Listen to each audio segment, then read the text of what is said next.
I want to thank my guest Jasmijn for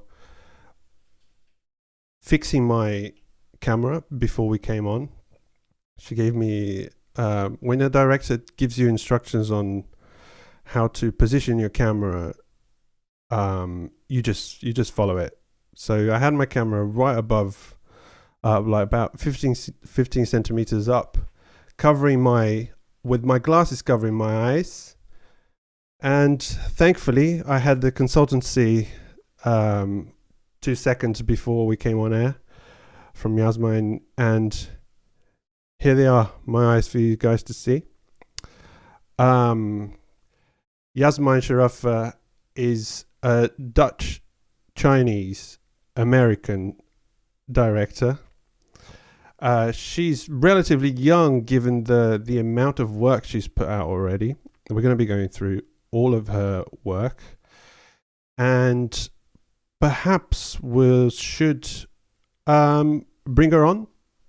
Hello there, Jasmijn. How are you? Hey, beautiful eyes. Thank you.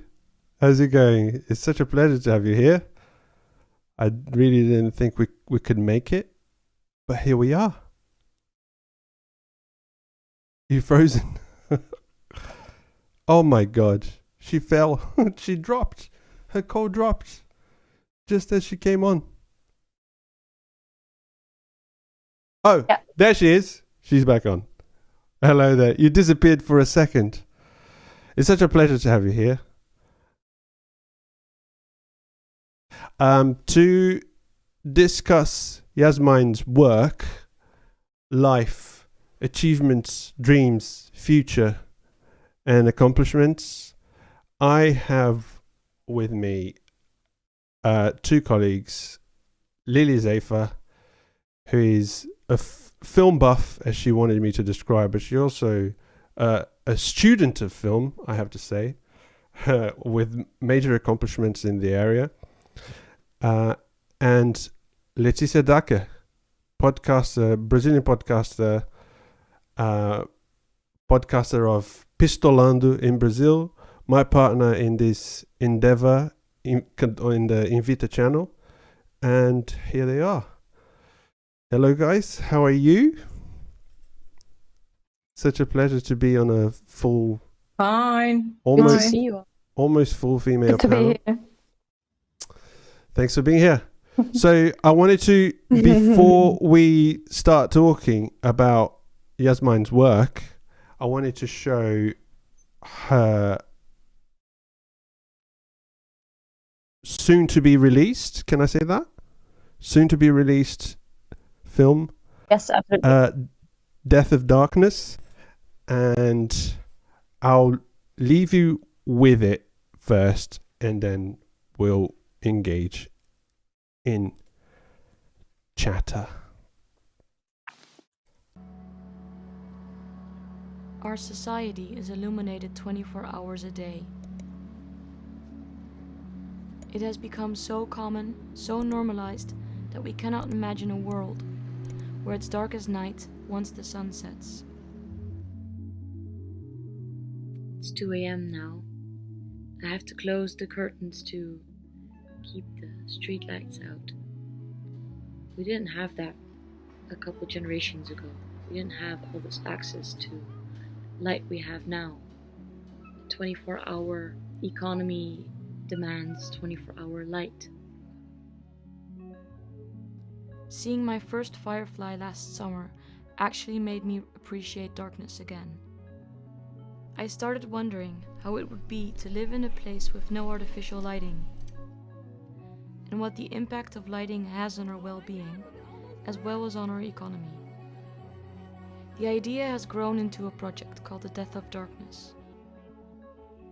For this documentary, I will travel to Kenya, where I will become part of a small animistic community without electric or solar lighting, and where the first streetlight will be placed in the center of the village square. Till then, the moon has been the only influence on their nights. We will get to witness the impact of the arrival of artificial lighting, and the change it will have on this community. And in China, they're producing a fake moon to light up the night skies. How will this impact our society? The research for this film has been completed, and the contacts in Kenya have been arranged. I hope you'll see and feel the necessity of making this film as much as we do. Fantastic.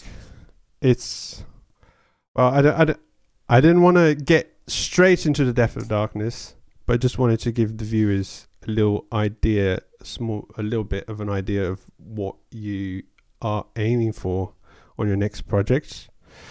But I wanted to start with and kick off with finding Where it all began. How do you know that? I mean, such a multicultural conversation in itself. We've got Brazil, Turkey. I forgot to mention Lilly's from Turkey.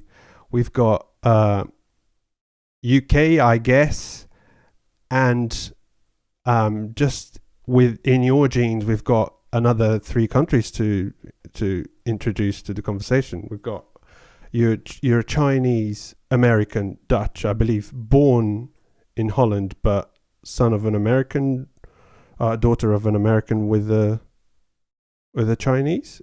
Yeah, exactly. My mom is a Chinese-born American. Dad is Dutch. And Also some to add to the mix. With but where does the film, or maybe I should say the art inclination, come from? Is it family driven? Is your family artistic at all, or is that are you first generation art inclined person? I must say it runs in the family, and I've been realizing that it really runs in the family recently. It's the heritage, the lineage. My dad's very proud of it, and I'm starting to realize what a gift it is. My grandfather and grandmother, both of my dad's father, always stimulated me to go to art class. I really went into sports. I always went to all sorts of pottery classes and play classes, drawing classes when I. So did you make into film school? Did you go the academic route, or was it more a do it yourself that got you started in the business, I guess? It always starts with do it yourself, but I did study film, not the academic kind, analyzing films, but the hands-on, very artisanal Holland, the native.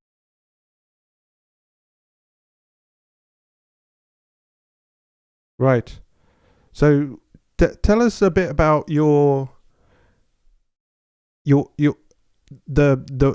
how you put together your first film that you consider your first film. I mean, you've obviously played around through your teenage years and in art school, but what do you consider the beginning of your career?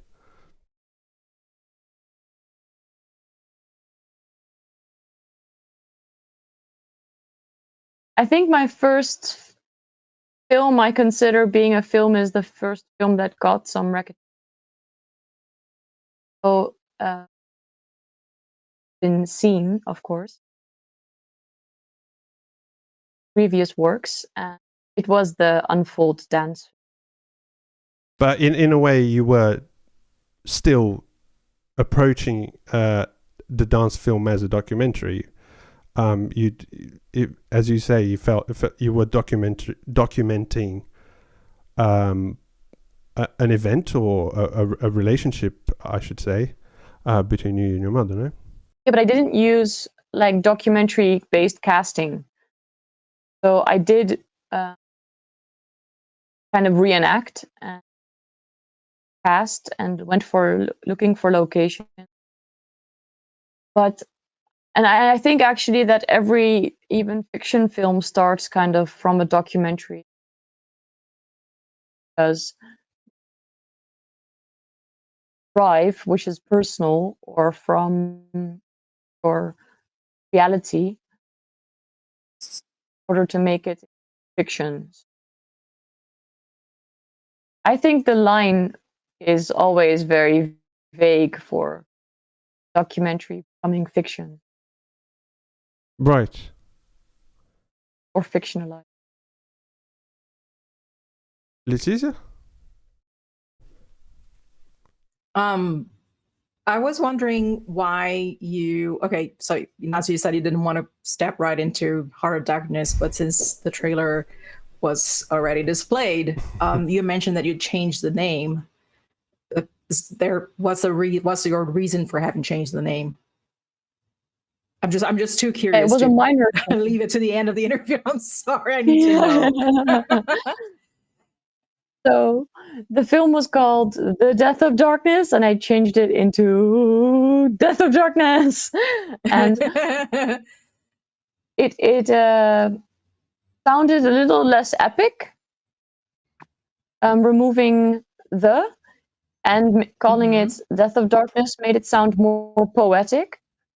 Also, it sounds very ultimate. Like if you add the in front of a sentence, the jacket, it becomes like the only one there is like a superior kind. And I wanted to humble my film a bit more. And it's still ongoing process. So there are several deaths of darkness around the world. Deaths of darkness happened. They're still happening. Therefore, I removed the to make it actually a bit larger. I think the is overvalued. It's overused in the world. People are using the all the time, but it's a bit egoic also. So I really like removing it. I like the way it sounds now also. What was your motivation for making this film? What clicked to make you think of doing something like this? Because it sounds like a pretty big enterprise. You'll be talking to a lot of people and etc. So why? Because it sounds really, in terms of concept as well, not just the execution, but it is a big thing to think about. There's a lot of history behind it. There are a lot of things we can kind of foresee for the future. Why talk about this? What was it that clicked the idea in your head? It is actually so difficult to connect to nature in a city. And I realized this when I was closing my curtains to street lights out, as I put in the video. And in cities, we are so hyped up and living against the rhythms of the nature. The cycles of the moon, I was never in tune with them, never really aware of what was happening outside of, my small world, like the city bubble, and only looking to things, only looking at things actually the whole time. And I only see darkness when I close my eyes to sleep. And so this material world is out there all of the time. And I thought if there would be more darkness in our lives, I think we would also connect to a higher self, a more spiritual kind of world, and an inner world, a more balanced world. So I thought,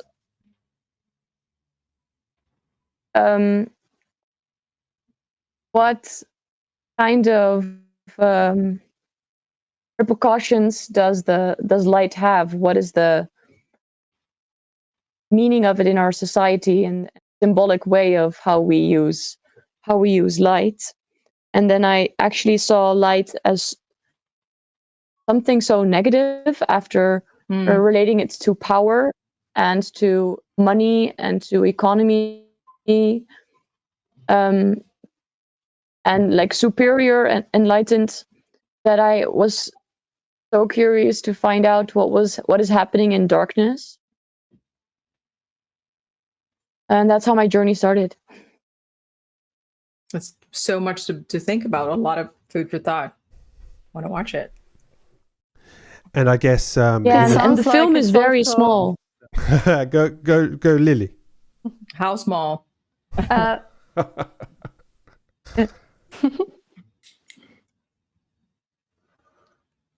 Uh, it also sounds like it's part of your own self-search, soul search, from what you just described in terms of darkness and light. Is it also, because when I watch your films, it seems like it is your own personal journey to soul search. This lightness and darkness also reminds me of it. That is very much. The soul search is also related to embracing the shadow sides of my personality. Yeah. A lot of people suppress their self-limiting beliefs, or have self-limiting beliefs but don't want to face them. So thoughts like I'm not worthy of love, or I'm not good enough. People have done this already. Why should I engage in this work or in this topic? So all these negative thoughts, or a thought like I am ugly. I think there's a lot of power in connecting to the opposite side of you, like the person you don't want to be. If you embrace that dark side, there's also a more whole experience of you. So I think the cannot exist without each other. And in personal development, I did also, while I developed this film about light and darkness, I also did a lot of that kind of shadow work. Was that work through? I could see that in TARIKAT. Sorry, I'm going to leave Sorry, Lily yeah. to speak. Go on. Was that also? I think I could see that in TARIKAT. It was amazing how authentically you showed the process of, shall I say, spiritual ecstasy. And after doing the shadow work, how you go to a level of wholeness where you can leave behind everything and feel the emptiness of the heart, the silence. It was beautiful. Yeah, Tarikat is also then about letting go. By the first step, the accepting. Or maybe the shadow work happens before Tarikat, or actually the shadow work happens after Tarikat. My process, personally, it happened after Tarikat. Tarikat was my first spiritual experience with a mystic group. But then for Death of Darkness in Africa, I also met these very connected animistic tribe. So they're they have some very mystical ceremonies and rituals, and I would love to focus on a film just about that, what happens there. But now in Death of Darkness, I have a single scene where they perform this ceremony during full. That's when they celebrate and have parties.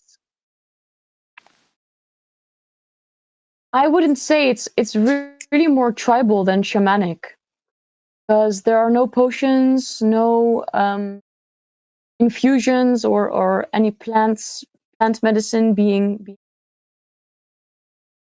perform a dance in which I think release a kind of kundalini energy by making this movement with the head. So that's what happens in the new film, and it's just it also in Tarikat they do more this kind of movement. Yeah. Or they move the head from left to right. And in Africa, it's up and down. It's of course like the jumping.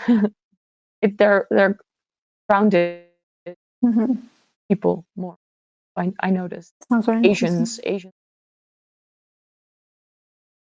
spiritual in a light, water, air element.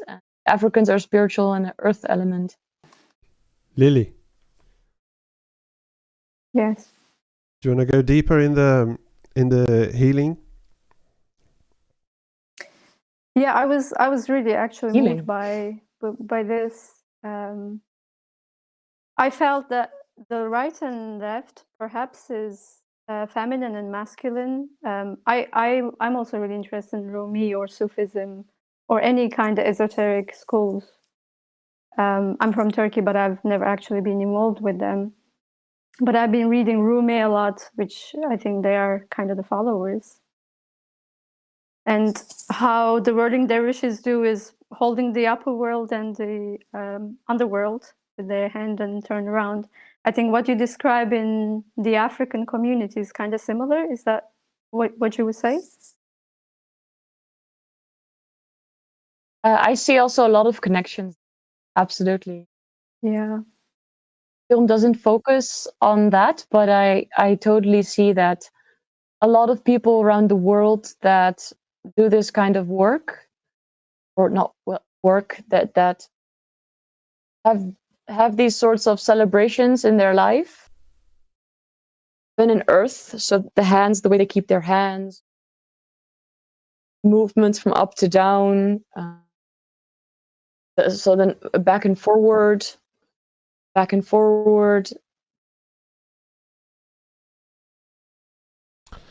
And there's there seems to be at least I see from the beginning of your career that you've more focused on people and relationships, and there seems to be a change at some point that you and this is the opinion of a viewer, that you switch from this focus on one specific person or your relationship with your mother, for example, and you move on to I'll use the verb documenting, but that may be inaccurate, as you pointed out before, but you move on to making films about rituals. And that's definitely the case with TARIKAT, but also with After. After is a film about an after party. It's young people gathering after a night out in Amsterdam. And I wonder whether that's fair to say. Is After, well, it's obviously about a ritual. I don't want to say that. Is it about a ritual? Is After a ritual? Did you change into making films about rituals? Did you see that move? It's nice to get that feedback section of you. But I didn't experience After as, yeah, it totally makes sense also. And in a way, I also do think that After and Tarikat, so the mystical Turkish order, is very much related to the youth culture. Both are actually considered countercultures, but Sufi is a more timeless counterculture. Youth with their techno music, but they do you both use trance and a lot of rituals.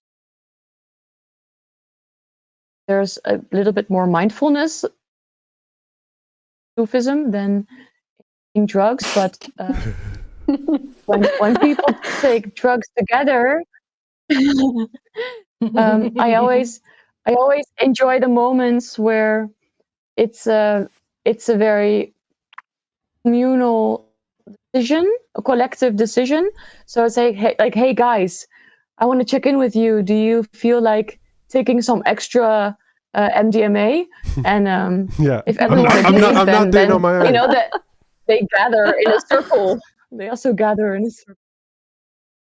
Oh, well, I read something about the life phases that humans go through. The 7-year cycle. And I've also been reading about those 7-year cycles and seeing how my work has changed a little bit, especially when a new cycle started. So one of the earlier cycles in your like teenage years are very much about opinionating, judging what is right and wrong, and trying to fit in. And then afterwards, so that's I think 21, and then from 21 to 28, you start to zoom out, and then actually every year after, every cycle, you zoom out more and more. And then also you start to serve people more. So I think that's also a little bit what I see happening in my films is, first I was judging my mom or still having some struggles with my baggage personally. But as soon as I grew older, I was able to let that go, and now I'm able to make more, maybe activist films or socialist films that serve humanity. As in, once you've finished dealing with your own issues, you're able to offer yourself and your work and your efforts to in a more altruistic way. I believe so. And I believe that's also what I feel that drives me more. I want to find some more importance, and the importance is not myself. The importance lies outside of myself. But it's still about what I perceive as important. Before we move on, did the lighting of that one single light in that small village in Africa feel like a ritual? And then I'll pass it on to Leticia. The lighting that the moon is totally a ritual. Is that what you mean? No, I meant I believe you witnessed the lighting of the first electric light in a village. I was wondering whether you ended up filming a ritual without knowing, whether it became ritualistic, became an event, but maybe not. Maybe you filmed the ritual of the moon, that because you also lived in the tribe, right? You lived there for a little while. Maybe that's worth touching on before we move on. Yeah. Awesome. But nonetheless, the film succeeded. But the moment of the lights being turned on, like that's something that just happens, and people didn't celebrate that in a huge way, or there wasn't any build-up created attention, like with music before pressing the button or flipping the switch. There was no such moment of Leticia. ritual. Because people know what to expect, more or less. So it wasn't like it was just something that was missing, but that everybody kind of knew what it was about. It was no novelty because it's been around for such a long time. So they had probably seen it in other places. So it wasn't a surprise anymore, maybe? Well, there's a big thing that the detail. It happened during the day. So when the light goes on during the day, the impact is not so huge because it's so bright. No. And I tried to influence this, but it wasn't possible. There were too many people of authority there, and it's so difficult to shoot a film in Africa. It didn't become a scene even. So if people expect to see this epic moment, maybe this podcast is a plot spoiler. It's not there. How difficult was it to make a movie in Africa? What kind of difficulties did you face? Apart from the obvious things that we can think about, like no electricity or things like that? Realizing that it is almost impossible to explain that you're a student and you have little money, or it's a low budget production, and it's a wild epic journey how you found the tribe that is about to get light, like to get that data, to get that information from the authorities. That was very difficult. But when I arrived there, they just wanted money for collaboration. And that was a very big, I was a bit decepted in that, because I thought I'm going to go there and they'll see my effort and I'll spend my time there, and it's something very unique that I want to capture for them. But they didn't have any like need for it to be filmed. So they thought, if you want to film it, then it's your work and you need to pay us. So I had got zero collaboration. And in Holland, I would have more collaboration, and you would also never pay your characters. That's kind of like the ethics of documentary. They say you don't pay your characters. That's the format. But there, I noticed that it's not the way to make a production work or to shoot a production. That was one of the challenges. Anything else apart from this practical side or logistics, or was it difficult because you were a woman, or because something you also lived there? You had to integrate with the small village and the people of the small village, I believe. I couldn't focus my attention and my camera to a single family within the community, because that would also create a lot of disbalance in the community. There was already so many things, there was so much happening. So my approach was to be a bit everywhere. So I was with several families, several people really in the village town and outside the village town, with more the families, with the herders, with the businessmen that just came from a nomadic background and started a trade this generation. I see how a lot of greed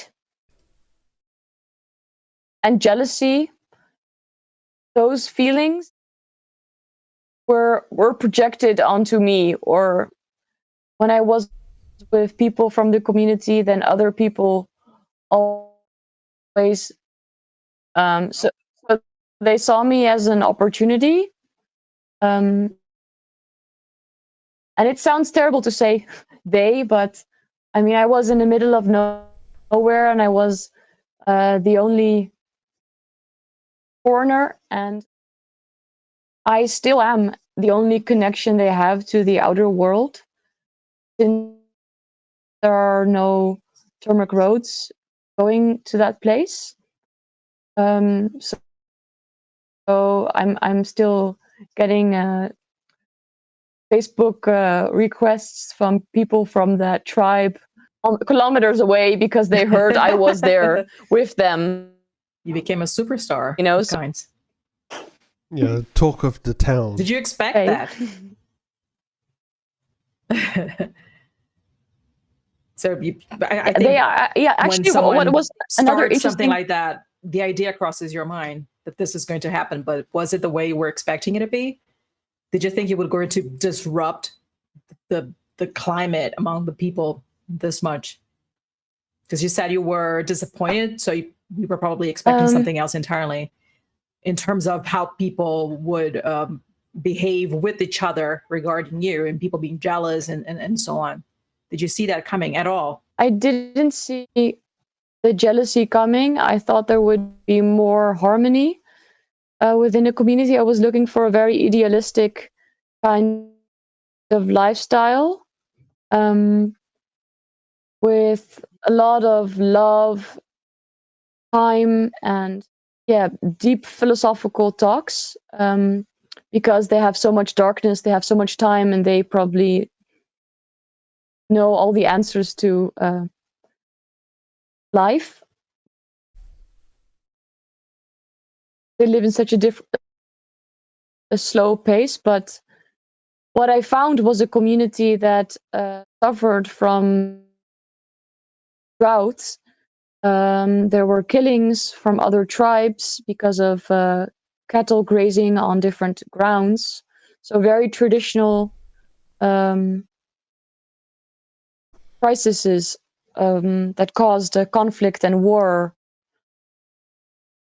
water stress, and that was very distracting for the vision I had on my. I always wonder with projects like this, whether the main gain and the main takeaway for the filmmaker themselves, especially in a situation like yours, that you go away and you experience such an unusual and new set of circumstances, whether the main takeaway is the film itself, the final production and what comes after, or whether the experience is so much more enriching than whatever may come after.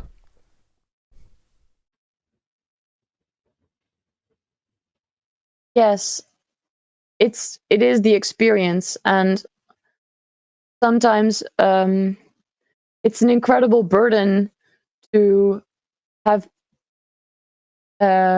pitch your idea, and then arrive in a place where you don't want to shoot, or you don't feel like it's the right moment to shoot. There's this pressure of delivering a film to the funds because you received 10,000s of euros to make this film. So that's very much like result based, final results. They want to see the final product, and you need to deliver that final product.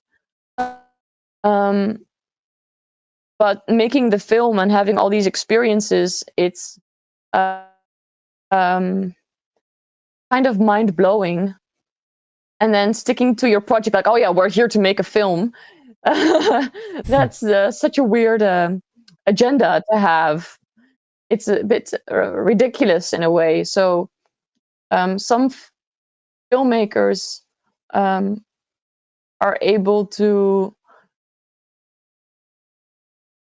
think about these situations already beforehand, and they use that in applying for a fund. So it's really much about them changing the situation, being in a tribe as the only foreigner, and the film will be about the implications their arrival has, and they will be shooting throughout the whole period, and it will also be a lot about like interrelational things.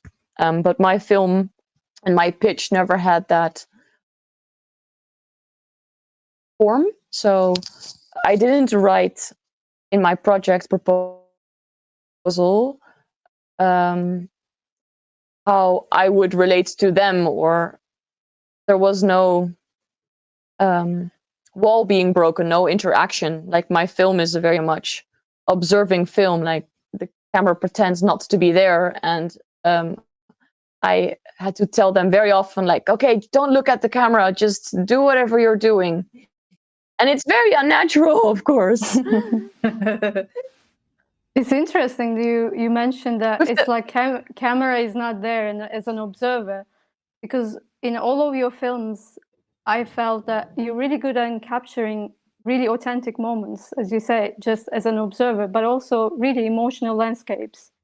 And it feels, although they are documentaries like in TARIKAT, and although the dancers were perhaps they were actors, but still it felt very personal. That it felt that you're moving towards very personal, emotional explorations. Would you say you would further go that way or go more documentary? Because they feel very personal. I do feel that but a film is coming up with about me and my subject, because the interesting moments happen between me and my subject, and without me interacting, there wouldn't be an interesting moment. So I am thinking now about a new project and film with a character and about our relationship. Ah, interesting. And this is really a new thing. It's about me and an older man of almost 70, and we have a very intimate relationship. We see each other every single week, and yeah, it's just a very special friendship that we have. I'm the only woman that he's been so close and intimate with in years. So I really have his. I have the ticket to his soul and to his heart, and it is beautiful to capture that and him that way. And I think he's an inspiration for mankind, and amazing stories. Amazing stories. So then you would perhaps move to future films with this kind of stories? You sound like you're very like heartfelt. You want to bring people's stories in. Yeah, I actually want to make only positive films. After Death of Darkness,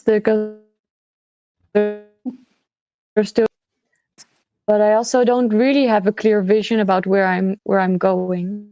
Which is good. I thought maybe my films will become more and more an experience, and less of a cinematic story. Maybe they'll become more interactive, more museum pieces.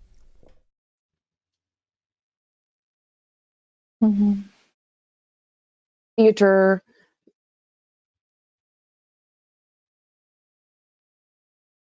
Yeah, and multi-platformed. But also you have mentioned, or I saw in a previous interview, and maybe you spoiled the whole thing, because you mentioned this whole new other projects. When you started talking about this new other project, I thought you were going to mention the project about, because you do parallel work. You're not just a filmmaker. You're also a food designer and an experience designer. So you don't design experience just for yourself. You design experience to others, I believe. And there's one experience that would maybe make it into a film, right? You mean waxing film? I do. I do.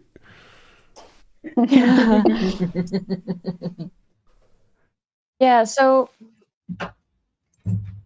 Was I not supposed to mention that? that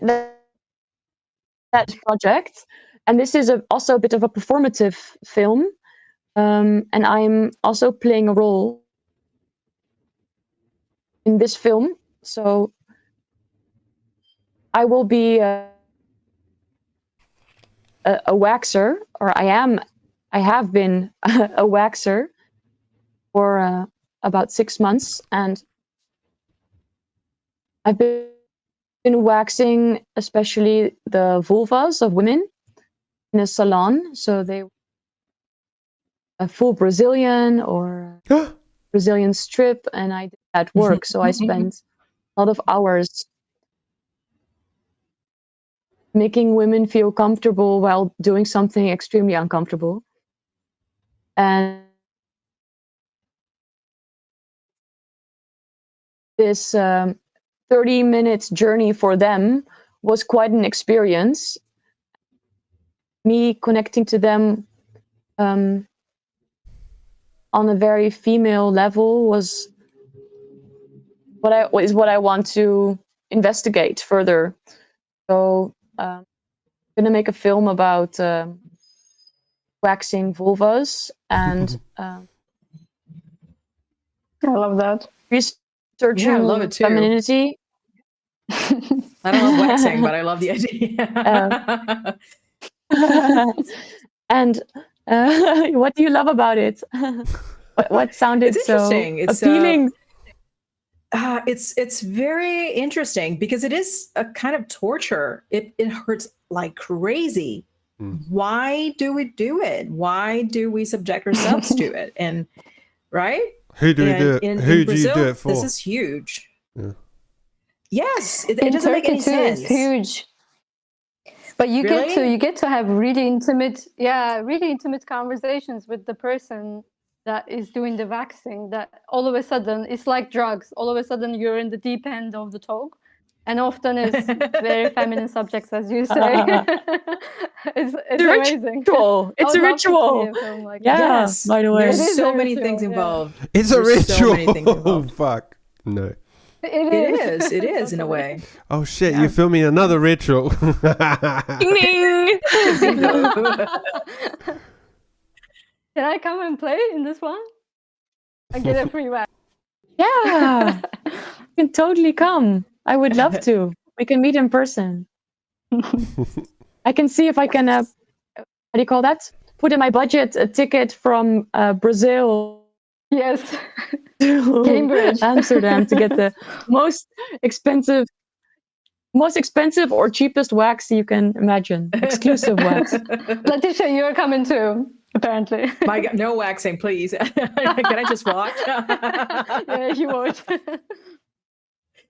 It's really unpleasant, and every time I don't do it often, but it's every time I do it, I ask myself why does this kind of thing even exist? Why are there whole clinics devoted to it?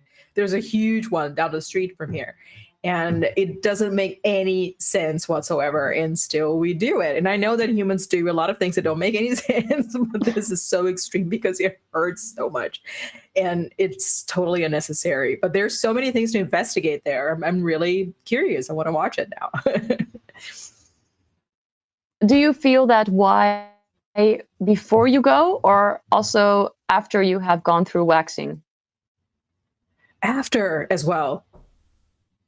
From the moment I start thinking about it and after I get home, why? Why? It doesn't make any sense. And I still do it, not often, not religiously, but I still do it sometimes. And there is this whole, I remember I have... and your environment also? Yeah, I have this friend who's an actress, a friend from school since we were, in kindergarten. And she did this very famous teenager play for years. And at one point, there was a scene when they were all at the beach. So they were all wearing bikinis and swimwear and stuff like that. And she said that every time she went on stage for that particular scene, all of them, there were 4 girls in the play, and they were all nervous because they were wondering if maybe someone would see something, from the public, because the hair wasn't long enough to be waxed, but it was still visible. So it was a kind of paranoia. And of course, nobody saw anything. It's not a 4K screen, right? It's a theater, it's dark. And they were sitting, cross-legged. Of course, you're not going to see anything, but all 4 of them were super concerned about this. So it is a huge thing, and it doesn't make any sense. And if when you start asking women why they do it, a lot of them just go blank because they have never stopped to think about it at all. And so we're just going into stare at hair you. politics now. Yeah, but isn't it? It's complicated. That's something I would like to see in a documentary. It is very for sure. complicated in this. Isn't it? There's so many things involved. I love the idea. I just don't want to be waxed. Easier to do it than to not do it. Like wearing masks has become in the US, in Brazil too. It means something. It means a lot. There's a lot of meaning behind it. So and I'm curious. As a man, can I wonder, where do men, a very hairy man, where do men come in at all your contemplating, your thinking of this film? Not at all is a more than fair question, and that's the answer. And that's the answer I'm expecting. But because I don't have any say in this, or it's not my business at all. But I'm involved in a way, indirectly. So do you consider is men brought into that discussion and into your film at all? My research, totally, of course. I've gone deep into considering, have a chapter in the film just talking to the men, or how the men think about women waxed, or they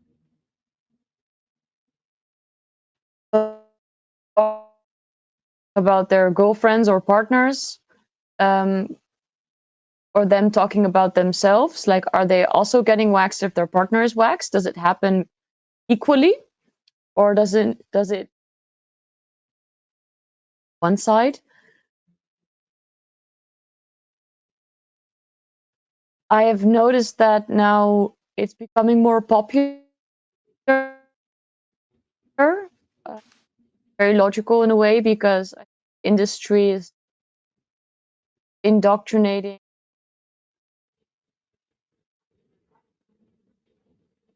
more advertisement for it, getting your hair removed as a man benefit you as a man.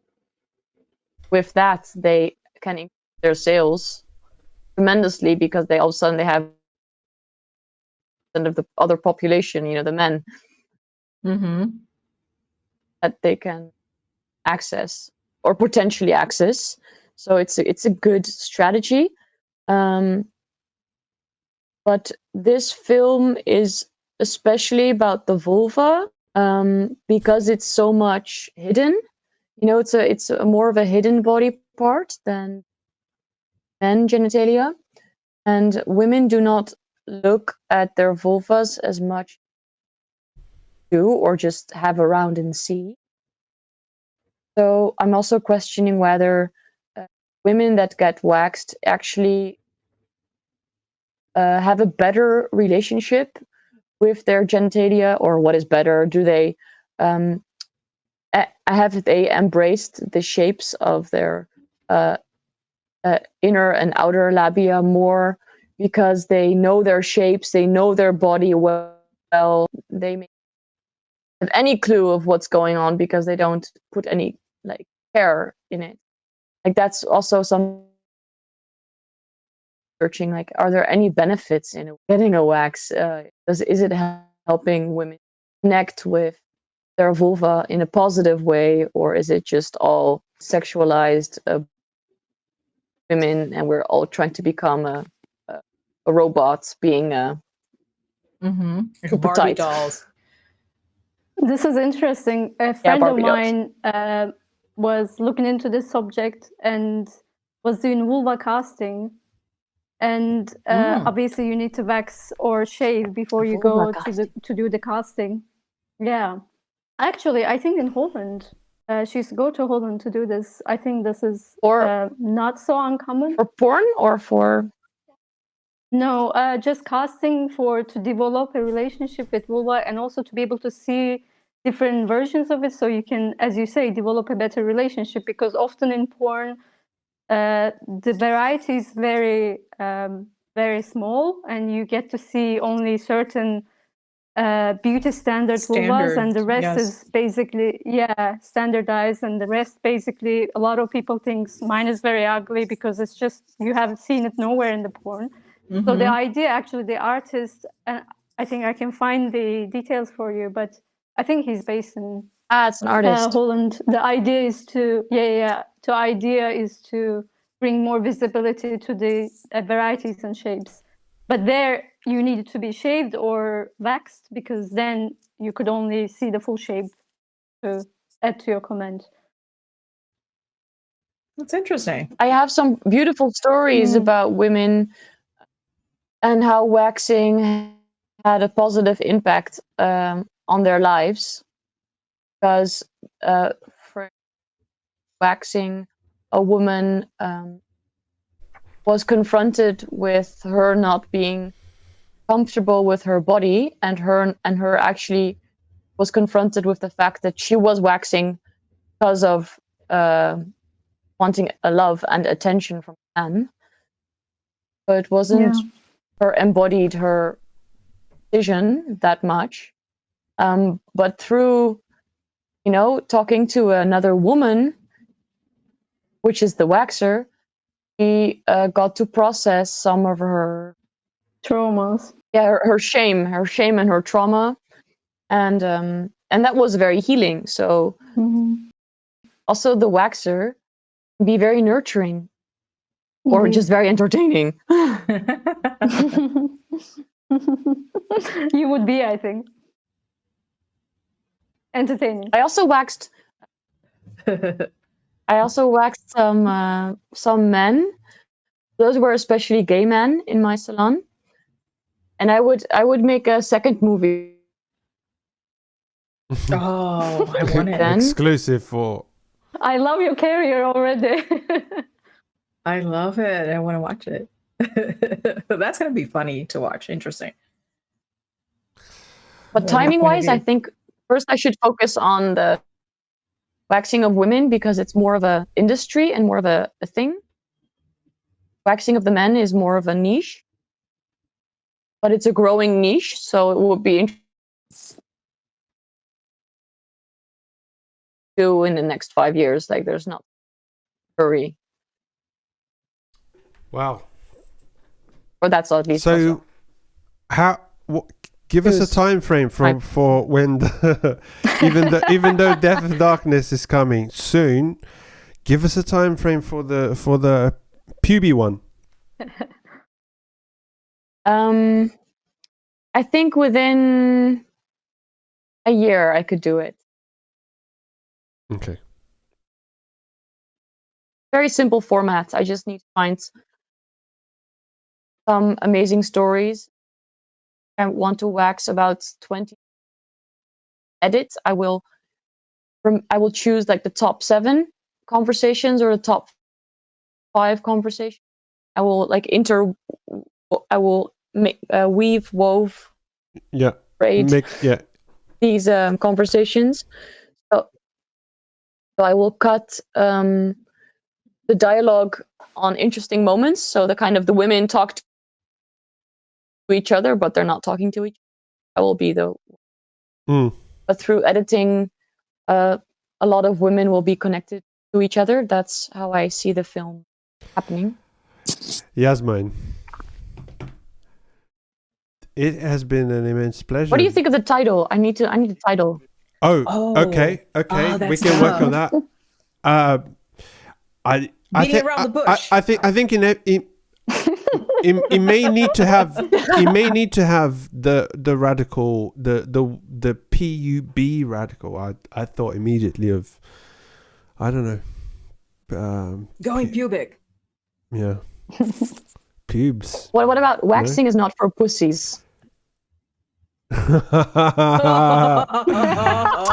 You tricked us into that one.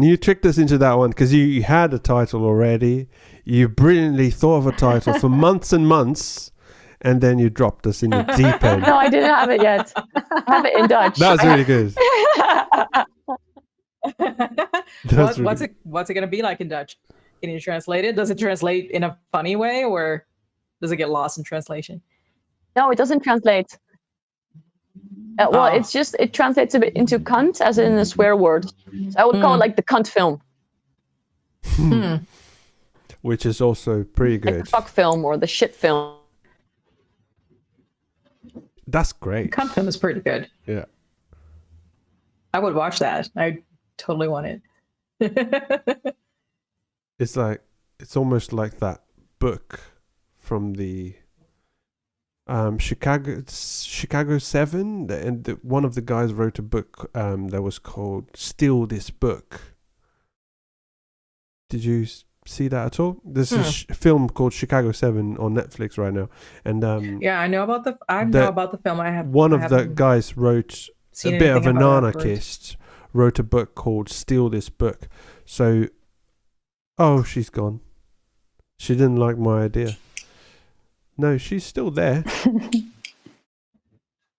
I think. Oh, there she is. It was frozen. Yeah, you got frozen. Okay, so the book was Steal This Book, and there's the book that's stolen the most in history. You get the gist. But the cunt film, the shit film, is great. Anyway, I just wanted to thank you for your time and for sharing your past and your plans for the future. If you wanted to add anything to this conversation, or anybody else, the floor is yours. I'll thank you.